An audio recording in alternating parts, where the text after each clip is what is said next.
এই উপকারী সবজিটি অনেকে অপছন্দ করে, কেন জানি না। আমার তো ভীষণ ভালো লাগে। তো যারা অপছন্দ করে তাদের জন্য এই রেসিপিটি আমি বানিয়েছি। ঠিক এভাবে রান্না করে টেবিলে শুধু রাখবেন, ঘুরে এসে দেখবেন সব শেষ। এই যে আমি কিউব করে কেটে নিয়েছি, তারপর সামান্য একটু হলুদ, লবণ, পরিমাণ মতো তেল, কাঁচামরিচ দিয়ে নেড়েচেড়ে সামান্য একটু পানি দেবেন, যেহেতু আমরা জানি ঢেঁড়স খুব সহজেই সিদ্ধ হয়ে যায়। তো এই যে সিদ্ধ হয়ে গিয়েছে, একেবারে এইভাবে সবুজ সবুজ করে রান্না করবেন, সিদ্ধ হবে কিন্তু গলে যাবে না। তারপরে একটু টেস্টি মশলা দিয়ে দিলাম আমি, এই যে ম্যাগি টেস্টি মশলাটা। এভাবে একটু নেড়ে চেড়ে ব্যাস হয়ে গেল রান্না, মাত্র 2 মিনিটের ব্যাপার।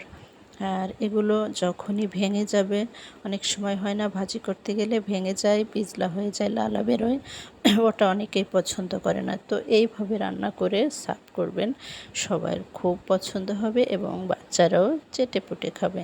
আর আমরা জানি এই ঢেঁড়স অনেক অনেক উপকারী একটি সবজি আমাদের শরীরের জন্য। তো যারা খেতে চায় না তাদের জন্য এভাবে রান্না করে সার্ভ করবেন। আর সিজনে অবশ্যই বেশি বেশি করে ঢেঁড়স খাবেন।